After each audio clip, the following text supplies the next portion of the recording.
Hello everyone, welcome back to another video. आज का video है बोरुटो के फ्लाइंग राइजिन के ऊपर। मतलब उसे किसने सिखाया फ्लाइंग राइजिन, और क्या वो पास्ट में गया था या प्रेजेंट में ही सीखा। और हाँ, और एक भी डाउट है, मिनाटो जैसे टेल बीस्ट बॉम्ब को टेलीपोर्ट कर सकता है, बिल्कुल वैसे ही बोरुटो सास्के को टेलीपोर्ट करके उस ट्री से अलग क्यों नहीं कर पाएगा। So let's start the show. और हाँ, ऐसे इंटरेस्टिंग वीडियो के लिए सब्सक्राइब एंड लाइक जरूर करना। फ्लाइंग राइजिन को बोरुटो के कर्मा से सब रिलेट करते हैं। बोरुटो अपने कर्मा के जरिए कहीं भी और कभी भी कहीं भी जा सकता है, और फ्लाइंग राइजिन वो भी जा सकता है। बट कर्मा और फ्लाइंग राइजिन में बहुत डिफरेंट है, टोटली डिफरेंट है। बहुत सारे ऐसी चीजें जो फ्लाइंग राइजिन कर सकता है और कर्मा वो नहीं कर सकता है, और कर्मा भी कुछ कर सकता है जो फ्लाइंग राइजिन नहीं कर सकता है। मतलब दोनों डिफरेंट वे है, दोनों अलग है, बट एक ही चीज उनमें कॉमन है, जो कि टेलीपोर्ट होना एक जगह से दूसरी जगह। देखो, फर्स्ट कर्मा को समझते हैं। बोरुटो के कर्मा किसी के भी चक्रा से बना है और जुसु को एब्जॉर्ब कर सकता है और पोर्टल भी खोल सकता है। बट ओपोनेंट अगर बोरुटो से भी तेज निकला या फिर बोरुटो कहीं लड़ाई में बिजी हो तो वो पोर्टल किसी काम का भी नहीं रहेगा। सिंपल तरीके से समझाता हूँ, 4th ग्रेड निंजा वार का एग्जाम्पल ले लो। टेंटेल ओबिटो ने एक पेड़ उठाया था और चारों तरफ बैरियर बना के सारे के सारे शिनोबी को एक ही साथ मारने के लिए रेडी हो गया था। ऑलरेडी बॉम्ब भी छोड़ दिया था, बट मिनाटो ने सबको एक ही साथ में टेलीपोर्ट किया, क्योंकि नारुतो ने ऑलरेडी शेयर कर लिया था नाइन टेल का चक्रा। सो एक ही साथ सबको कनेक्ट करके सबको टेलीपोर्ट बाहर कर लिया। दूसरा एग्जाम्पल, जब 4 होकागे एक साथ आए थे, टेंटेड बॉम्ब को जैसे मिनाटो ने टेलीपोर्ट किया था, बिल्कुल वैसे ही 2 होकागे को टच करके अपने अपने जगह पे टेलीपोर्ट कर लिया। मतलब खुद वहां नहीं जाके उसको टच करके उसको ही सिर्फ टेलीपोर्ट कर सकता है मिनाटो। ये होता है फ्लाइंग राइजिन का खासियत। अगर ये सेम चीज अगर पोर्टल से करता, मतलब कर्मा के बनाए हुआ पोर्टल से उस होकागे को वो खींच के ले जाना पड़ता, तब तक ओबिटो उन पे भारी पड़ जाता, मतलब मार देता, या फिर वहां तक पहुंचने से पहले ही वो पहुंच जाता। That is why flying Raijin is different than Karma's portal. और हाँ, ये बहुत सारा चक्रा एब्जॉर्ब भी करता है कर्मा। फ्लाइंग राइजिन भी करता है, मतलब ज्यादा मेंबर हो या फिर कोई बड़ा चीज हो, जैसे नाइन टेल को मिनाटो ने टेलीपोर्ट किया था, उस टाइम में ज्यादा चक्रा एब्जॉर्ब करता है, बट सिंगल पर्सन के लिए नहीं। मिनाटो ने जितनों को भी टेलीपोर्ट किया था वो सब अलग थे, मतलब इंडिविजुअल, कोई फिक्स जैसा नहीं, कोई पेड़ जैसा नहीं। और यहाँ पर सास्के के अंदर से एक पेड़ आ गया है। अगर सास्के को वो टेलीपोर्ट करता है तो पूरा पेड़ भी जाएगा, और पेड़ तो पूरा लैंड के साथ फिक्स हो गया है, इसीलिए वो नहीं कर सकता। तो आप समझ गए होंगे कि बोरुटो क्यों नहीं फ्लाइंग राइजिन के जरिए सास्के को अलग कर पाया। अब बारी है बोरुटो की। वो कैसे सीखा? वो अभिमन्यु तो है नहीं जो जन्म से पहले ही सीख के आ जाएगा। बोरुटो और सास्के दोनों एक साथ विलेज छोड़े थे। बोरुटो सास्के के अंडर ही ट्रेन हो रहा होगा और बीच बीच में कासन को जिसे मिल रहा होगा। 1 साल के बाद बोरुटो से आमना सामना हो गया होगा कोड का, और कोड तो पता है वो मामोस्की से मार खा के गया है और इज्जत बचाने के लिए वापस आया होगा। बट सास्के उसके साथ होगा, बोरुटो के साथ, और दोनों मिलके कोड और उसके आर्मी के साथ लड़ाई किए थे।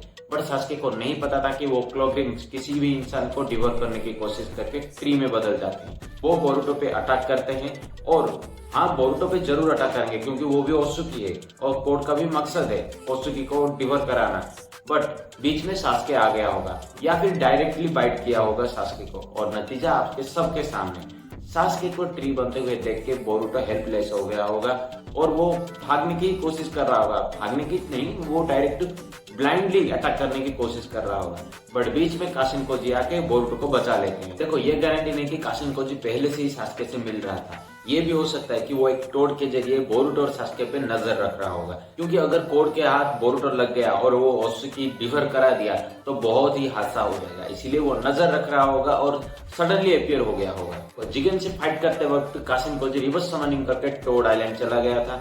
जब आइडा ने अपना चार्म इस्तेमाल करके सबका मेमोरी रीराइट किया, तब काशिन कोजी कुछ जुस्सु इस्तेमाल किया था या फिर टोड के जरिए बच गया था। बोरुटो के फर्स्ट पार्ट में सास्के कुछ देर के लिए गायब हो गया था। जब आइडा, अमाडो और डायमंड तीनों आ रहे हैं, वो समय वो उसको पता भी था वो आ रहे हैं, फिर भी वो अटेंड नहीं किया।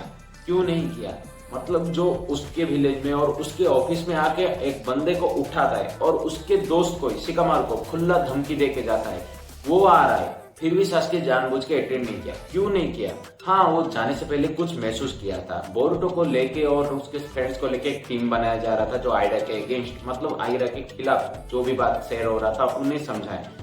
बट उस टाइम वो मोमोशिकी का प्रेजेंस महसूस किया। जब वो फर्स्ट टाइम प्रेजेंस का महसूस किया था तब उसके पास रिनेगान था और अब नहीं है, फिर भी वो मोमोशिकी का प्रेजेंस महसूस किया। वो महसूस करने के बाद सीधा गायब हो जाता है और सीधा कावाकी और बोरुतो जब लड़ रहे थे उनके बीच आता है। मतलब अटेंड भी नहीं किया, जैसे नारुतो अटेंड किया था ना, ऑफिस में बैठ के सुन रहा था वो क्या क्या बात कर रहा है, सास्के वो सब कुछ भी नहीं किया। देखो मेरा थ्योरी कहता है सास्के इस बीच जो गायब हुआ था वो कासिन कोजी से मिला कोनोहा में, हाँ विलेज के अंदर। वो जिराया का क्लोन है, इसीलिए उसका चक्रा भी जिराया जैसा है, इसीलिए कोई भी नहीं डिटेक्ट कर पा रहा है। वो पहले भी आया था और अभी भी वापस आया होगा। वो सास्के से मिलने के बाद कुछ प्लान किया होगा उन लोगों ने। ठीक कुछ देर के बाद कावाकी के बोलने से आइडा अपने चार्म से सबका मेमोरी रीराइट कर लिया। कासिन कोजी कैसे भी करके बच गया होगा और वो सब जब उसके पीछे पड़े थे बोरुतो के पीछे, वो इस तरफ स्क्रॉल कॉपी करने में सफल हो गया होगा और उस स्क्रॉल के जरिए वो बोरुतो को ट्रेन किया होगा। ये भी हो सकता है कि देखो मिनाटो पहले ही जब नाइन टेल को सील किया था वो सीलिंग टेक्निक एक तोड़ के जरिए जिराया को दिया था, थर्ड होकर को नहीं दिया था। बिल्कुल वैसे ही अपने सारे के जुस्सु एक तोड़ को दिया होगा और वो जैसे कि कासिन कोजी उसका क्लोन है, वो उस तोड़ को समन करके सारा सीलिंग टेक्निक बोरुतो को सिखाया होगा। सारे के सारे नहीं, कुछ सिखाया होगा उनमें से।